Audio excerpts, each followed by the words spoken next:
الحمد لله رب العالمين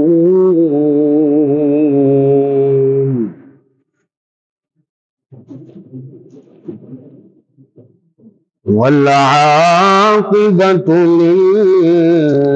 للمتقين والصلاة والسلام على أشرف الأنبياء والمرسلين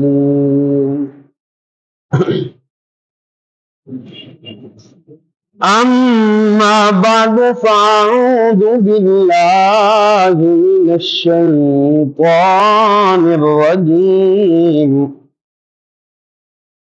بسم الله الرحمن الرحيم واعتصموا بحبل الله جميعا ولا تفرقوا آمنت بالله صدق الله العظيم وبلغنا رسوله النبي الكريم الأمين إن الله وملائكته يصلون على النبي يا أيها الذين آمنوا صلوا عليه وسلموا تسليما بآواز بلند پڑھیے الصلاة والسلام عليك يا رسول الله الصلاة والسلام عليك يا حبيب الله حضرت چلے معراج کو بلغ العلا بکمالہ اندھیرا تھا اجلا ہوا کشف الدجا بجمالہ خلق عظیم کا وہ پیکر بنا حسنت جمیع خصالہ اور خود خدا نے یہ کہا صلو علیہ وآلہ کروں تیرے نام پہ جان فدا نہ بس ایک جان دو جہاں فدا دو جہاں سے بھی نہیں جی بھرا کروں کیا کروں جہاں نہیں کروں مدح اہل دول رضا پڑے اس بلا میں میری بلا میں گدا ہوں اپنے کریم کا میرا دین پارے نا نہیں میں گدا ہوں اپنے کریم کا میرا دین پارے نا نہیں ان کی مہک نے دل کے غنچے کھلا دیے ہیں جس راہ چل گئے ہیں سکے بٹھا دیے ہیں میرے کریم سے گر قطرہ کسی نے مانگا دریا بہا دیے ہیں دربے بہا دیے ہیں میرے کریم سے گئے قطرہ کسی نے مانگا دریا بہا دیے ہیں دربے بہا دیے ہیں۔ سحر کا وقت تھا معصوم کلیاں مسکراتی تھی، ہوائے خیر مقدم کے ترانے گنگناتی تھے۔ ابھی جبریل بھی اترے نہ تھے کعبے کے منبر سے، ابھی جبریل بھی اترے نہ تھے کعبے کے منبر سے، کہ اتنے میں صدا آئی عبداللہ کے گھر سے، مبارک ہو محمد مصطفیٰ تشریف لے آئے، مولایا صلی دائما ابدا علی حبیبک خیر الخلق۔ وہ محمد فخر عالم بادشاہ انس و جہاں سرور کونین سلطان عرب شاہ عجم، ایک دن جبریل سے کہنے لگے شاہ عمر، تم نے دیکھے ہیں جواب بتلاؤ تو کیسے ہیں؟ عرض کی جبریل نے اے شاہد محترم، آپ ساتھ مماثل ہی نہیں، رب کی قسم نہ کوئی کھانا کوئی، ماشاءاللہ سب مل کر بولے، نہ کوئی کھانا کوئی آپ جیسا ہے، کوئی یوسف سے پوچھے مصطفیٰ کا ہے، زمین و آسمان میں کوئی بھی مثال نہ ملی، مولایا صلی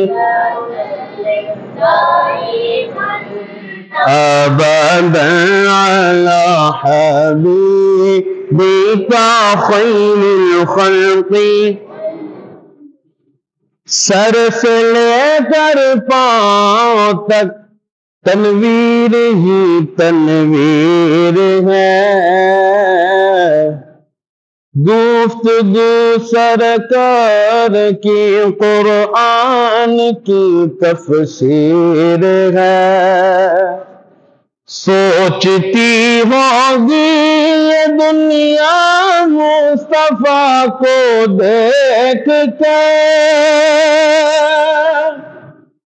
سوچتی ہوگی یہ دنیا مصطفیٰ کو دیکھ کے، وہ مصور کیسا ہوگا جس کی یہ تصویر ہے، محمد سید الکونین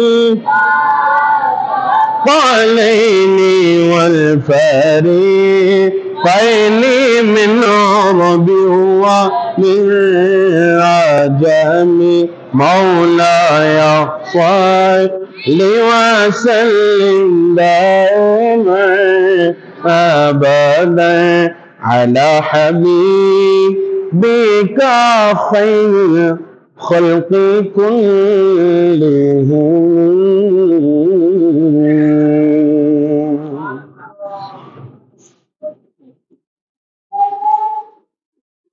اللہ جل و شانہ کی بے پایاں حمد و صلات کے بعد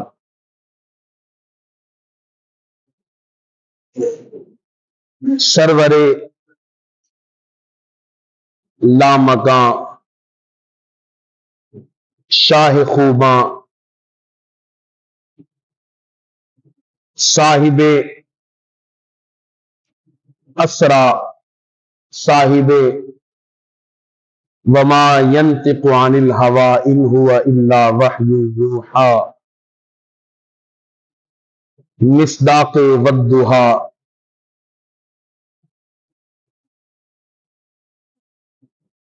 واضح واضع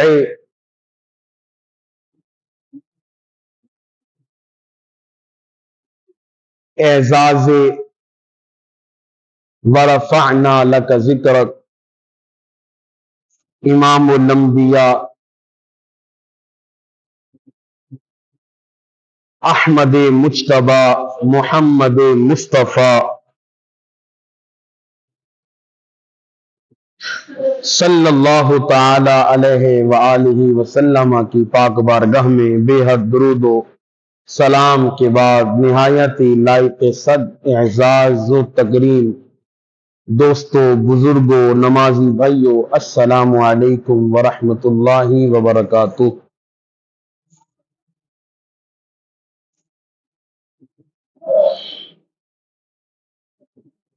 خطبہ کے اندر اللہ رب العزت کے بے مثل و بے مثال کلام کی ایک روشن آیت مبینہ پڑھنے کا شرف حاصل کیا۔ دعا کریں خلاق ارض و سما، مالک کون و مکان، مجھے اس آیت کے تحت حق اور سچ بیان کرنے کی توفیق عطا فرمائے۔ سن سمجھ کر ہم تمام کو عمل پیرا ہونے کی توفیق عطا فرمائے۔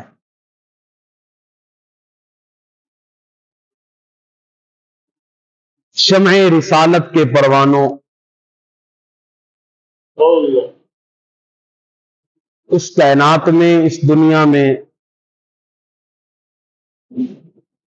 اکثریت میرے نبی کا کلمہ پڑھنے والوں کی ہے۔ اس روئے زمین میں جمہوریت میرے نبی کا کلمہ پڑھنے والوں کی ہے۔ اس دنیا میں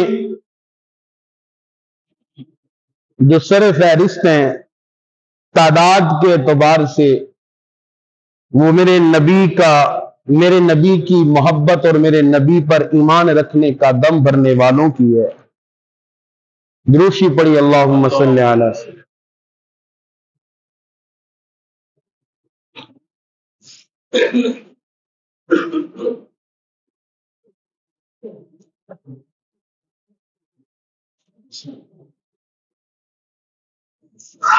اللہ اکبر۔ اکثر بھی ہم ہیں، تعداد کے اعتبار سے جمہوریت بھی ہماری ہے، مذہب کے اعتبار سے اعلیٰ و بالا بھی ہم ہیں، شریعت کے اعتبار سے افضل بھی ہم ہیں، اللہ تبارک و تعالی کے محبوب بھی ہم ہیں، اللہ تبارک و تعالی کی پسندیدہ قوم بھی ہم ہیں، اللہ جل وعلا کی پیارے رسول صلی اللہ علیہ وسلم کی پیاری امت بھی ہم ہیں، مگر مغلوب بھی ہم ہیں، مظلوم بھی ہم ہیں،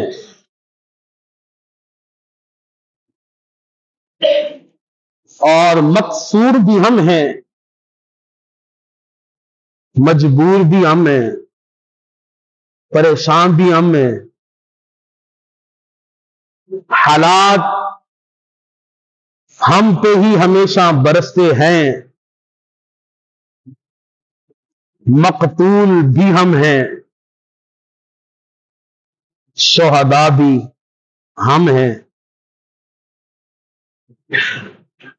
اور ان تمام باتوں کی وجہ بھی ہم ہیں۔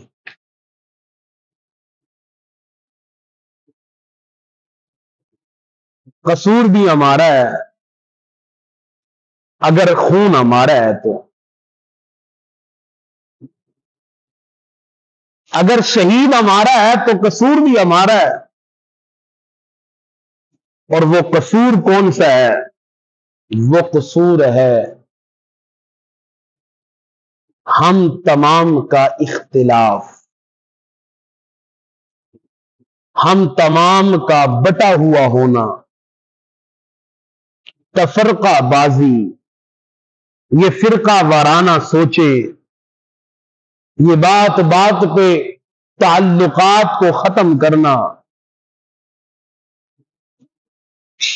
یا شیخ اپنی اپنی دیکھ کی نعرہ بازی، یہ سب وہ باتیں ہیں کہ جن کی بنا پر ہم مغلوب بھی ہیں، مقتول بھی ہیں، مجبور بھی ہیں، شہید بھی ہیں، ہاں جی، مظلوم بھی ہیں۔ یہ ساری باتیں اسی وجہ سے ہیں کہ ہم تنہا تنہا ہیں۔ ہم دوشی پڑی ہے اللہ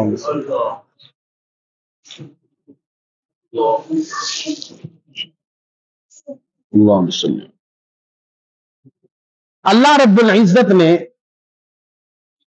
کلام مجید کے اندر ارشاد فرمایا وَاعْتَصِمُوا بِحَبْلِ اللَّهِ جَمِيعًا وَلَا تَفَرَّقُوا۔ اللہ تبارک و تعالی کی رسی کو مضبوطی سے تھام لو۔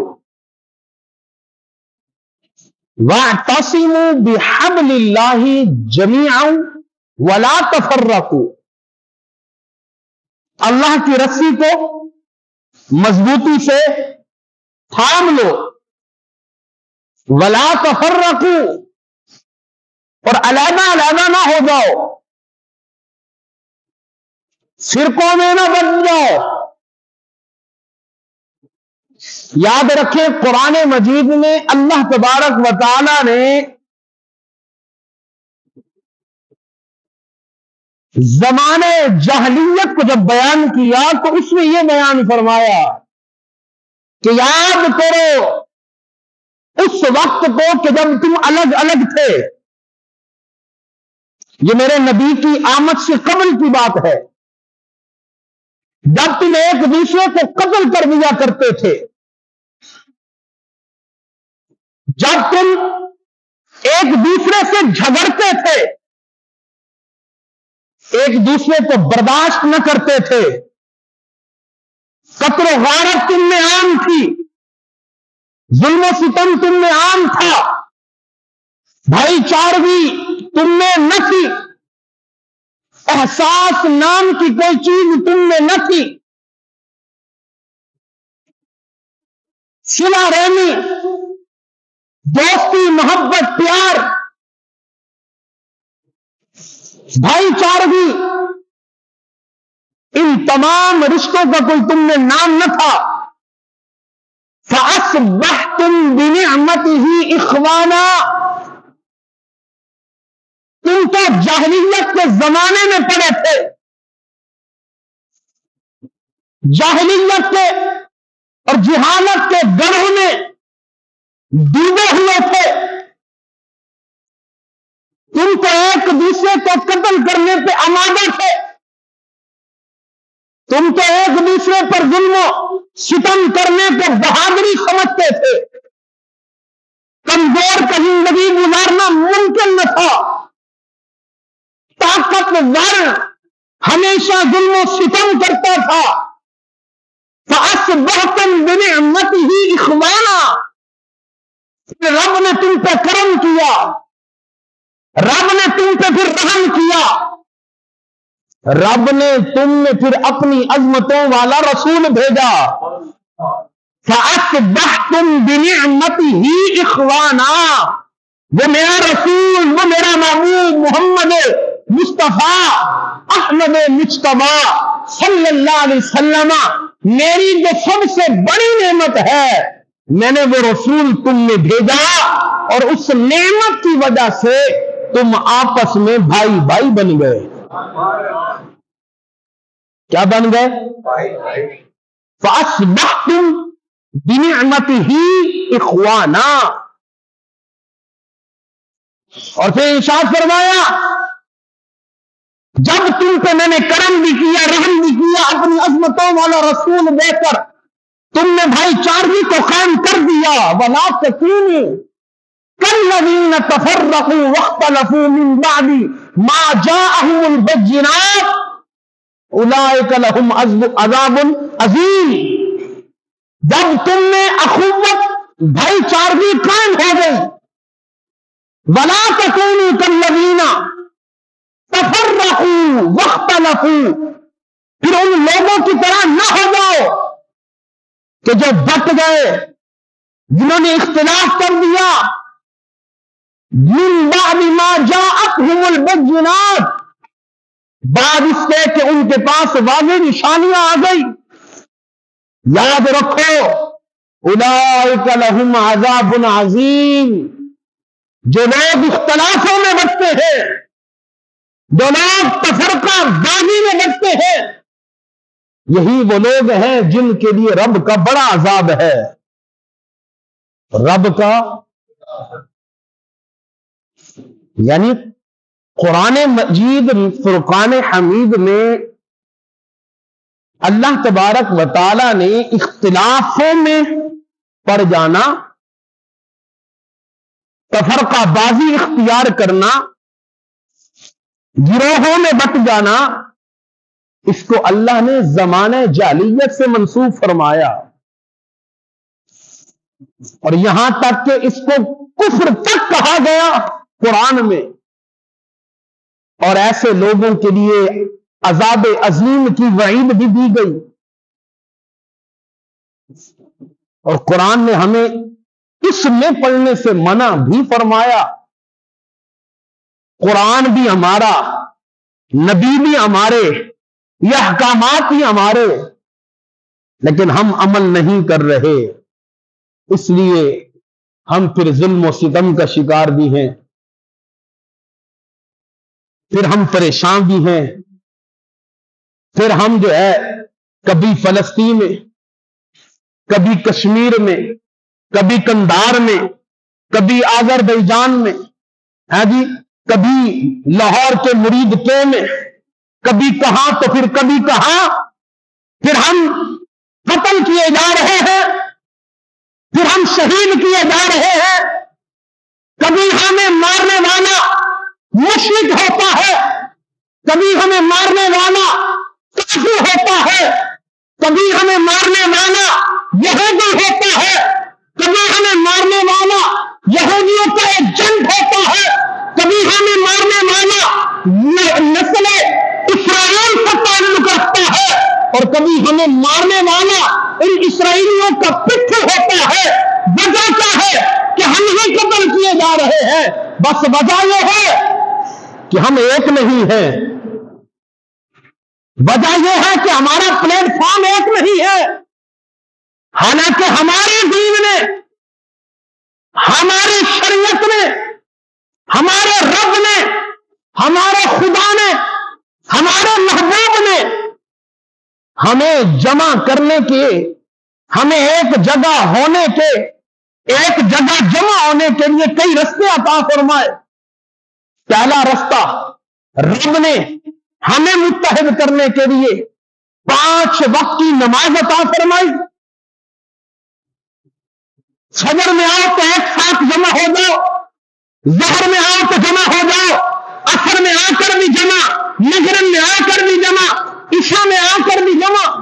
روزانہ 5 ٹائم ہمیں ایک ساتھ بیٹھنے کا رب نے حکم دیا، موقع عطا فرمایا۔ اس کے بعد پھر 7 دن 7ویں روز برات جمعہ اللہ نے ہمارے لیے ایک اجتماع قائم فرمایا۔ کہ جمع ہو جاؤ، ایک ساتھ بیٹھو، اس کے بعد سال میں بڑے اجتماعوں میں دو عیدیں عطا فرمائی کہ کثرت کے ساتھ تم جمع ہو جاؤ۔ اس سے بھی بڑا اجتماع اگر ہم نماز میں جمع ہوں گے تو ایک محلے کے، ایک بستی کے مسلمان، ایک علاقے کے مسلمان اگر ہم جمعے میں جمع ہوتے ہیں تو اڑوس پڑوس کی بستیوں اور محلوں کے لوگ جمع ہوں گے۔ اگر ہم عیدین میں جمع ہوتے ہیں تو مختلف شہروں کے لوگ جمع ہو جائیں گے۔ لیکن اللہ نے اس سے بھی بڑا اہتمام حج کا موقع عطا فرمایا کہ جہاں انڈیا کا مسلمان بھی آ رہا ہے، جہاں پاکستان کا مسلمان بھی آ رہا ہے، جہاں جو ہے وہ لندن کا مسلمان بھی آ رہا ہے، افغانستان کا مسلمان بھی آ رہا ہے، بنگلہ دیش کا مسلمان بھی آ رہا ہے، کالا بھی آ رہا ہے، گورا بھی آ رہا ہے، چھوٹا بھی آ رہا ہے، امیر بھی آ رہا ہے، غریب بھی آ رہا ہے۔ اللہ نے بہت بڑا اجتماع قائم فرمایا، کیوں؟ تاکہ ہم کیا ہو جائے؟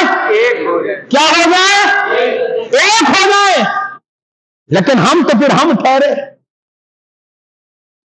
وہ معزز تھے زمانے میں مسلمان ہو کر، اقبال نے کہا تھا نا، وہ معزز تھے زمانے میں مسلمان ہو کر، ہم خیر ہوئے تاریخ قرآن ہو کر۔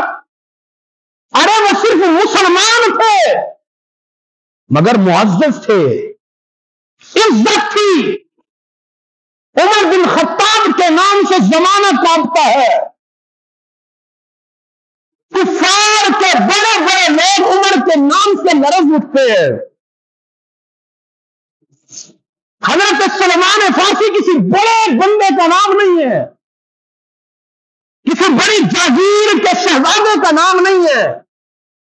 حضرت سلمان فارسی ایک بکتا بکاتا غلام ہے مگر مسلمان ہے، میرے نبی کا غلام ہے، قرآن کا پابند ہے، قرآن پہ عمل کرنے والا ہے۔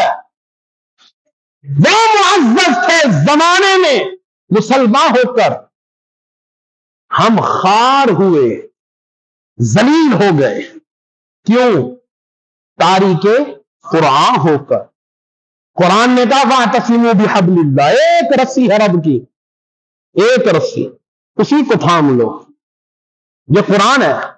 اور میرے نبی نے کیا ہمیں سمجھایا؟ سرکار دو عالم، نور مجسم، شفیع معظم، سب کہیے صلی اللہ علیہ وسلم۔ آپ ارشاد فرماتے ہیں تم دیکھو گے مومن ایک جسم کی طرح ہے، مومن ایک جسم کی طرح ہے، مسلمان ایک جسم کی طرح ہے۔ تکلیف اگر سر میں ہوتی ہے، درد اگر سر میں ہوتا ہے تو کیا ہمارے دیگر اعضاء تکلیف کو محسوس نہیں کرتے؟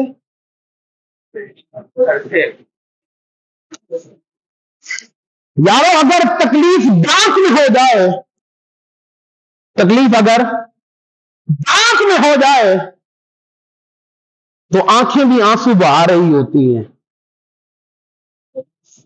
یہ منہ بھی درد کا احساس بتا رہا ہوتا ہے، یہ ہاتھ وہاں تک دوائی پہنچا رہے ہوتے ہیں، یہ پاؤں اس تکلیف کو ختم کرنے کے لیے کوشاں ہوتے ہیں۔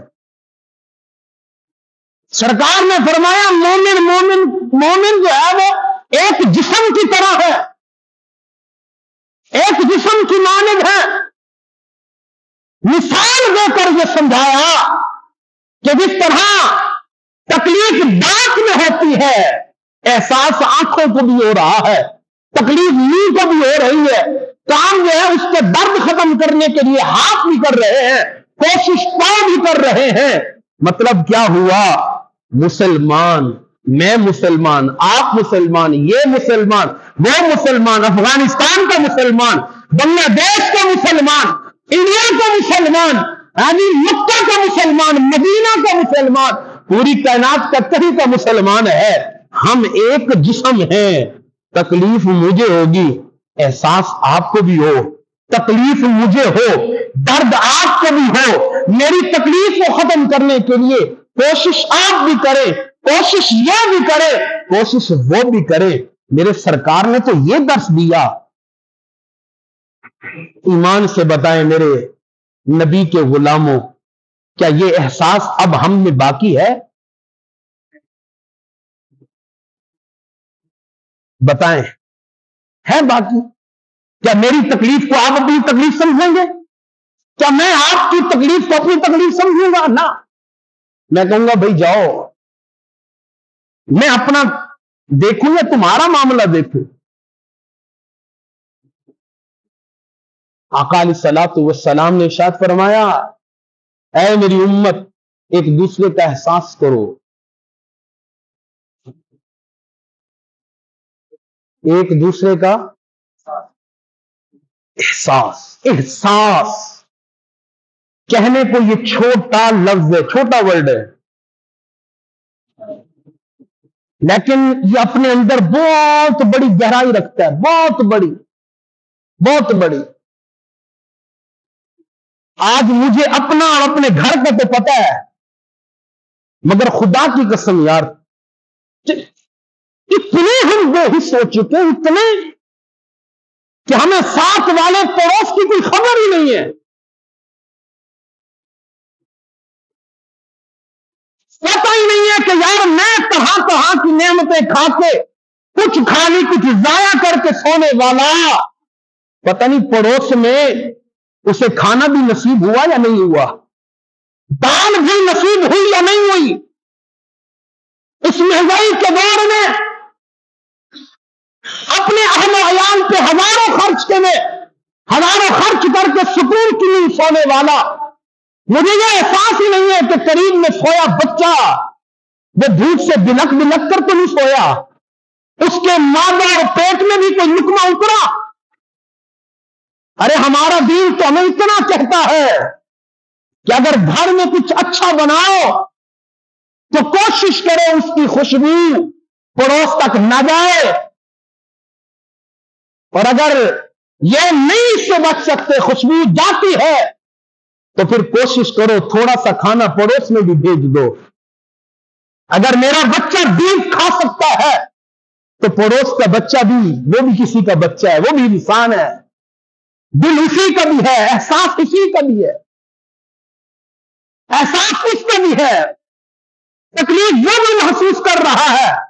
باپ سے نہیں کہے گا کہ ابا جان ہمیں بھی گوشت کھانا ہے، ہماری وجہ سے اس کے اندر یہ احساس جاگا، اور اس کا وہ کمزور باپ، غریب باپ، جس کے پاس دال تک کے پیسے نہیں ہیں یار، سبزی لانے کے پیسے نہیں ہیں، وہ اپنے بچے کو کیا بیف کھلائے گا؟ ہم نے تو دے دی نا تکلیف۔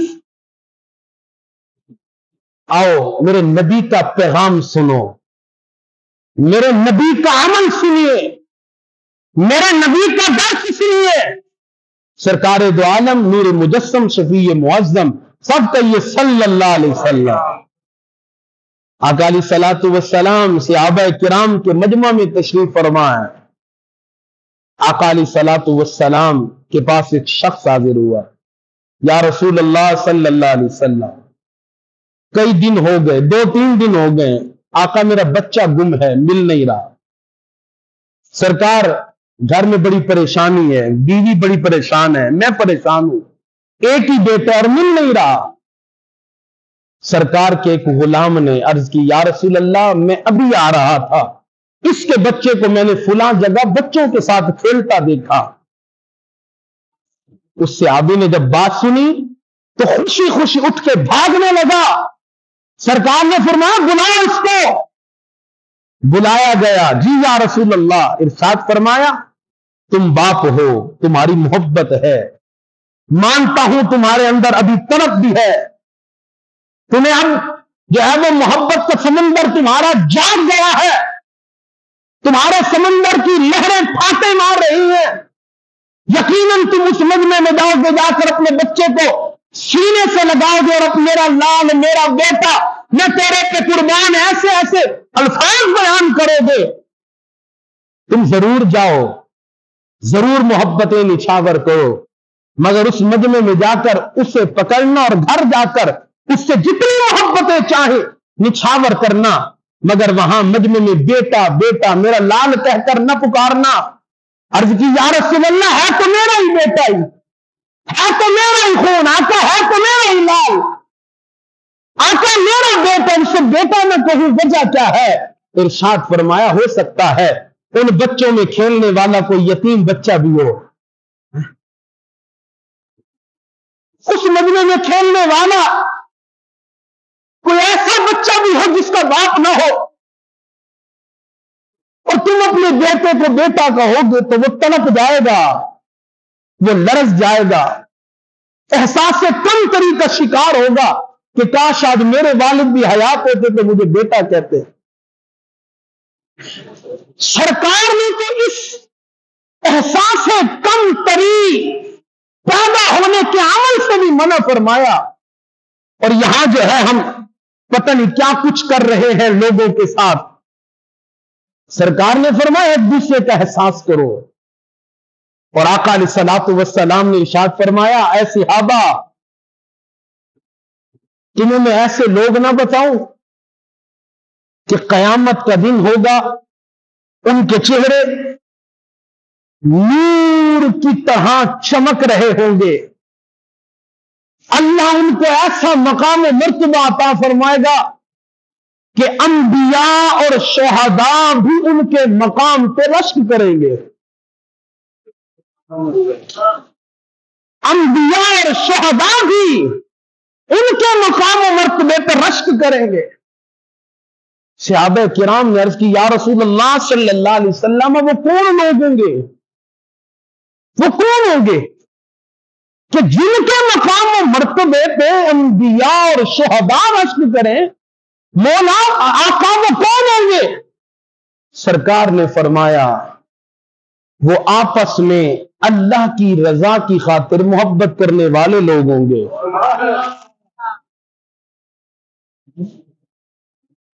جو آپس میں محبت پیار کریں گے، ایک دوسرے کا احساس کریں گے،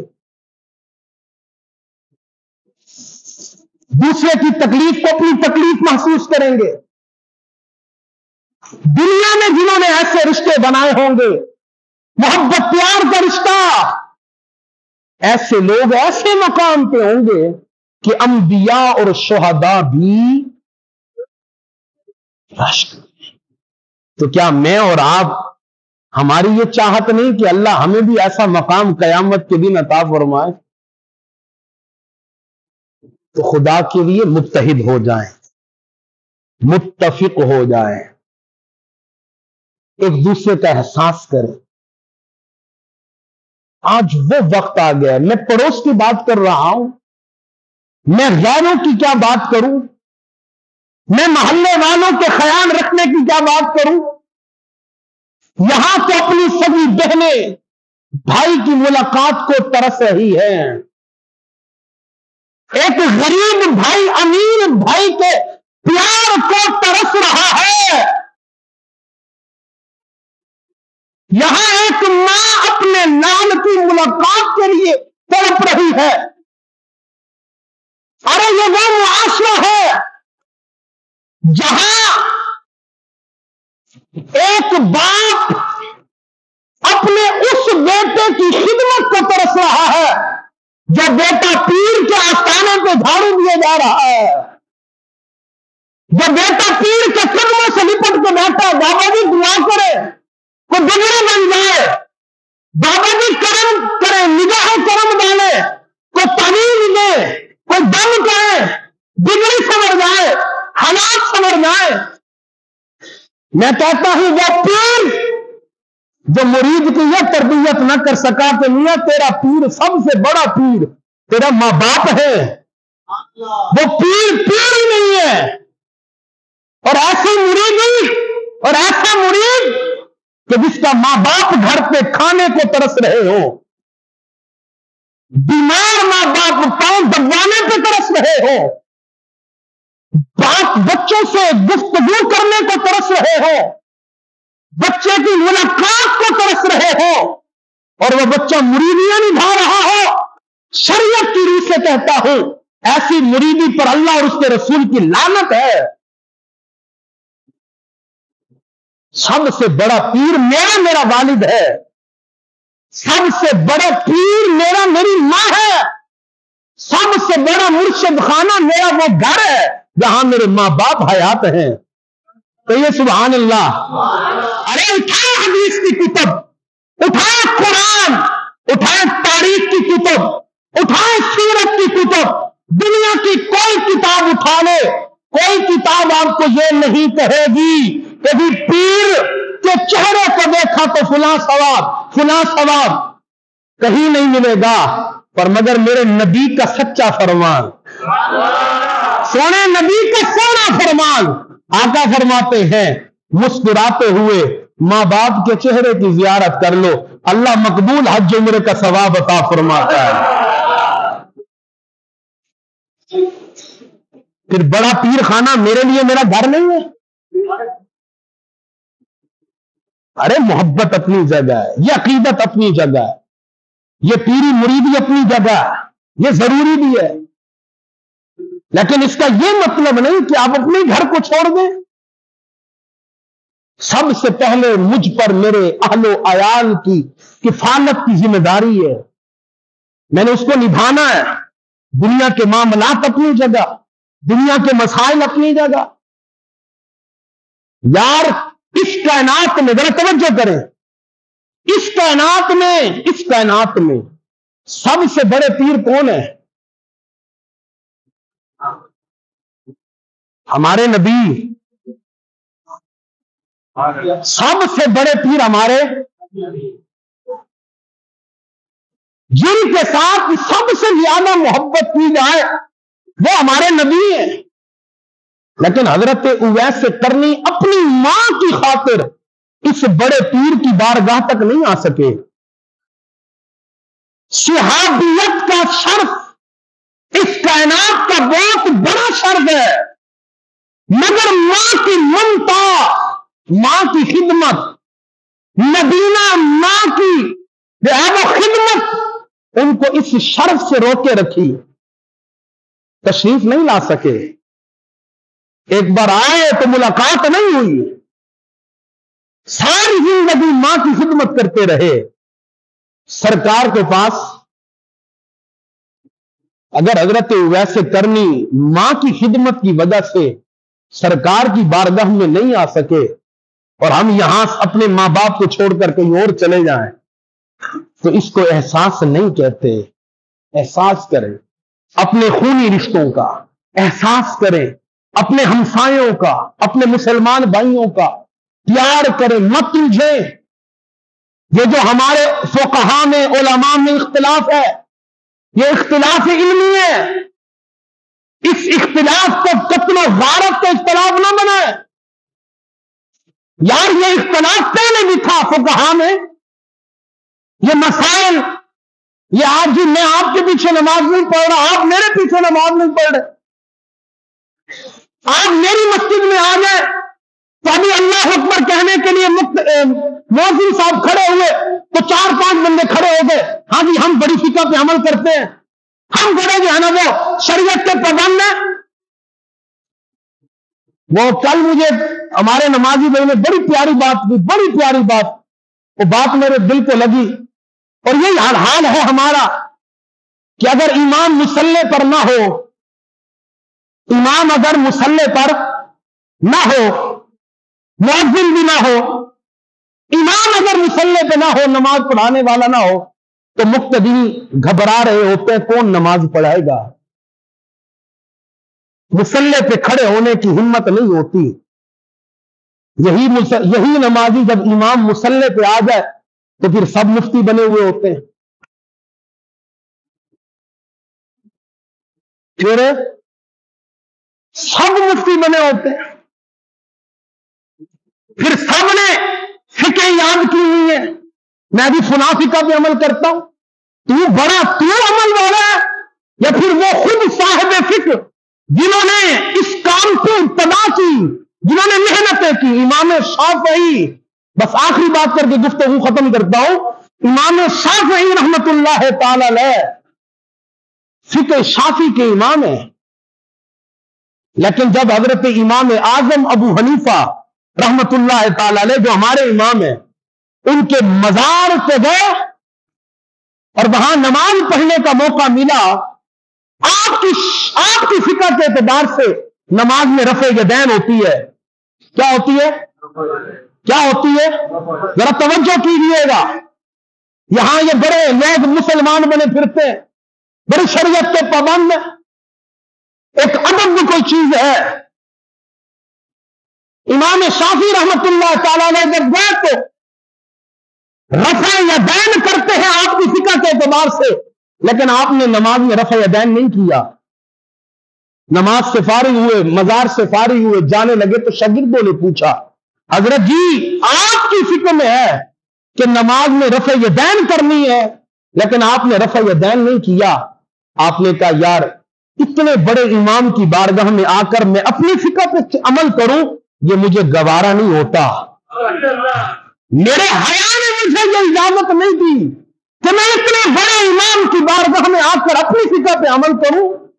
ارے فقہ حنفی والے، فقہ شافعی والے، فقہ مالکی والے اور امام احمد بن حنبل والے یہ سب اپنی اپنی جگہ پر قرآن کی تفسیر اور حدیث میں عمل کر رہے ہیں، یہ علمی اختلاف ہے، مگر اس اختلاف کو قتل و غارت کا اختلاف نہ بنایا جائے، اس اختلاف کو مسلمانوں کے بٹ جانے کا ذریعہ نہ بنایا جائے، بلکہ آپس میں اتفاق، اتحاد، پیار، محبت قائم رکھنی چاہیے۔